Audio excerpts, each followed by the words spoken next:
오늘 읽은 본문 1절, 2절, 3절에 사무엘이 늙음에 그의 아들들을 사사로 삼으니 이익을 따라 뇌물을 받고 판결을 굳게 하리니 라고 하는 말씀으로부터 시작이 됩니다. 사무엘이 나이가 많아 아들들을 사사로 세웠습니다.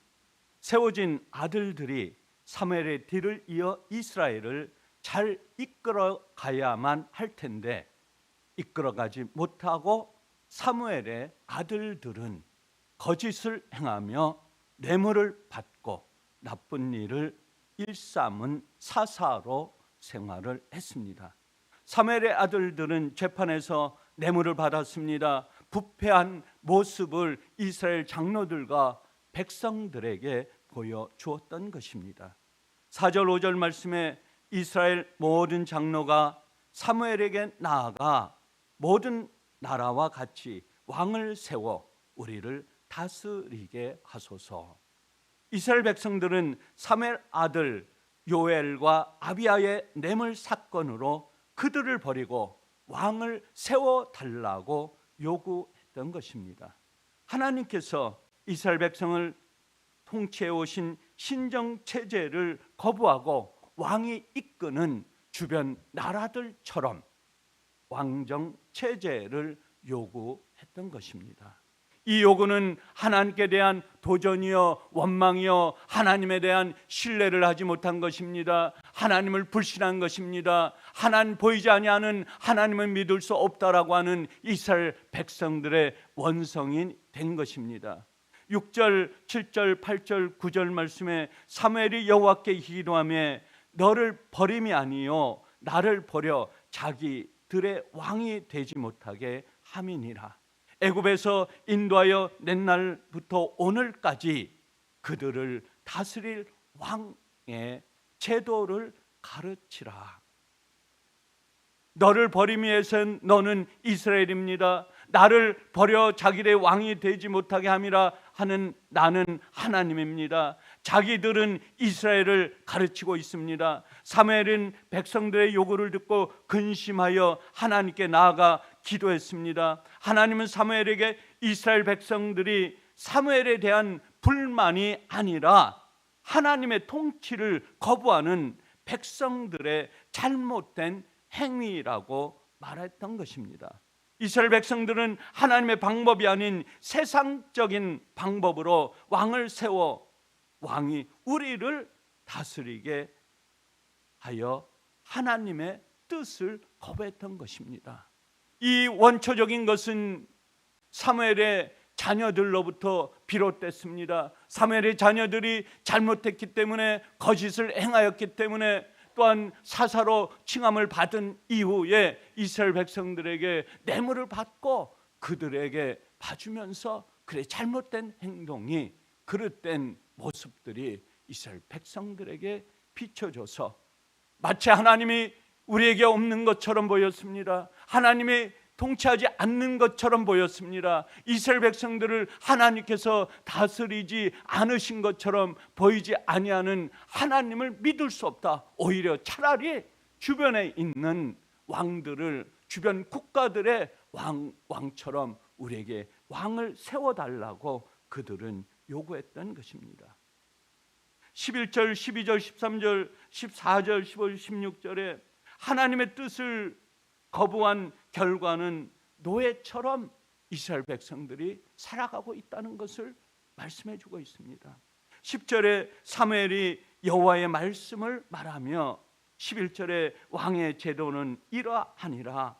12절 말씀에 자기 밭을 갈게 하고 자기 추수를 하게 할 것이며 13절에 향료 만드는 자, 요리하는 자, 떡 굽는 자로 삼을 것이며 14절 15절에 너희의 곡식과 포도원 소산의 11조를 밭과 포도원과 감람원에서 16절 말씀에 소년과 나귀들을 끌어다가 일을 시킬 것이며 17절에 너희 양떼의 10분의 1을 거두어 가니.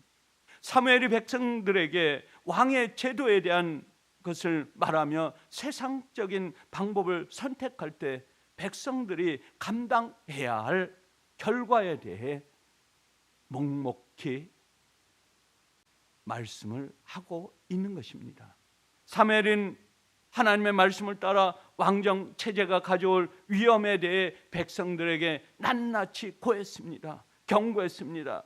자기 밭을 갈게 할 것이다. 요리하는 자, 향로 만드는 자로 일을 시키게 될 것이다. 밭과 포도원에서 좋은 열매를 빼앗아 가게 될 것이다. 밭의 소산의 10분의 1을 빼앗아 갈 것이다. 사무엘은 하나님의 말씀을 따라 왕정 체제가 가져올 위험과 어두움을 계속해서 백성들에게 말씀해주고 있는 것입니다.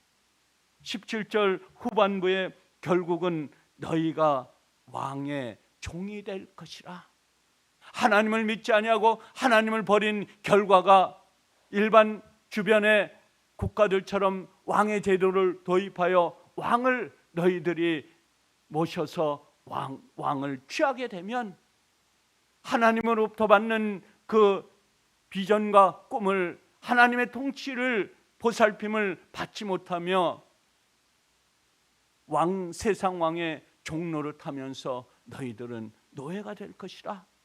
노예로 전락하게 된다고 하는 엄청난 말씀을 쏟아낸 것입니다. 왜 이 말씀 속에서 종이라고 했습니까?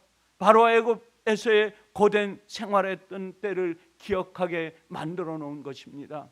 출애굽 당시에 애굽 백성들이 430년 동안 애굽의 종로를 했던 이스라엘 백성들의 모습을 바라보면서 너희는 그 시절을 알지 못하느냐? 너희는 그때의 종의 노예로 삶을 살면서 애굽의 그 고통스러운 때를 기억하지 못하느냐? 그것을 생각하면서 사무엘은 이스라엘 백성들에게 더 이상 종노릇 하지 말라고 경고를 했던 것입니다. 애굽에서 그들은 노예로서 큰 고통 중에 있었습니다. 박해를 받았습니다.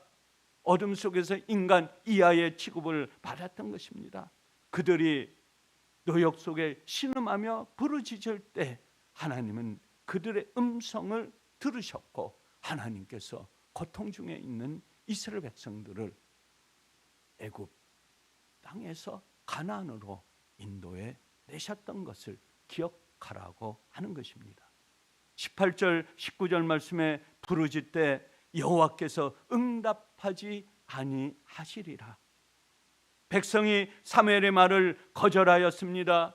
우리의 왕이 있어야 된다고 계속 요구했습니다. 왕을 세워달라고 부르짖습니다. 왕을 세워달라고 간절히 간청합니다. 사무엘은 그 왕이 세우는 데에 동조할 수밖에 없고 동조할 수밖에 없는 상황으로 이스라엘 백성들이 몰고 가는 것입니다. 하나님은 사무엘을 통하여 백성들에게 엄중히 경고를 내리셨지만 그 백성들은 하나님의 말씀을 거절했습니다. 이것이 바로 하나님의 경고에 대한 이스라엘 백성의 반응을 말하고 있습니다. 왜 이스라엘 백성들은 이스라엘 왕을 세워달라고 요청하고 요구하고 있는 것입니까? 20절 말씀에 다른 나라처럼 우리 왕이 우리를 다스리며, 이스라엘 백성들은 다른 나라들 같이 되기를 원했습니다. 다른 나라 이웃 주변의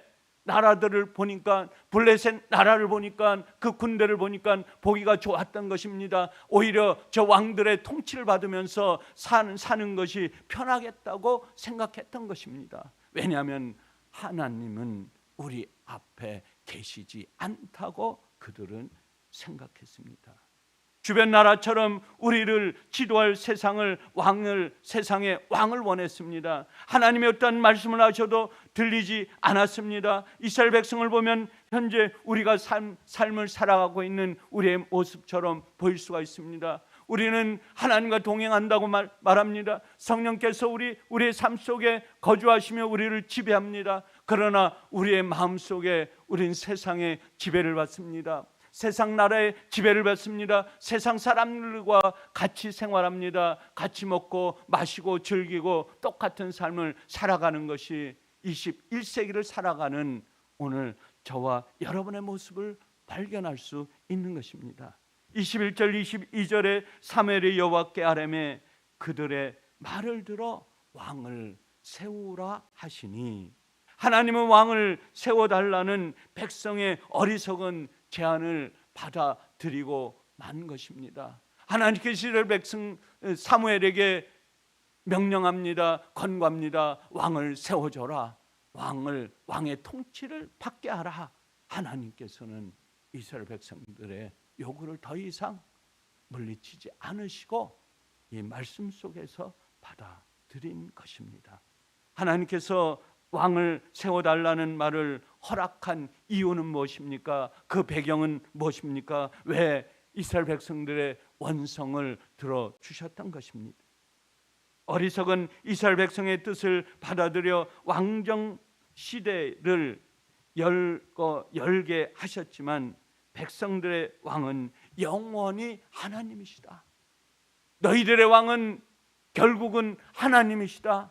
너희를 다스리고 너희를 통치하실 왕은 세상의 왕을 세우지만 그 세상의 왕이 이스라엘 너희들을 지배하고 이끌고 영원한 가나안 땅, 영원한 천국으로 인도하지 못할 것이다. 그러나 너희가 원하면 내가 열어주겠다. 왕을 세우겠다. 왕을 세워주겠노라.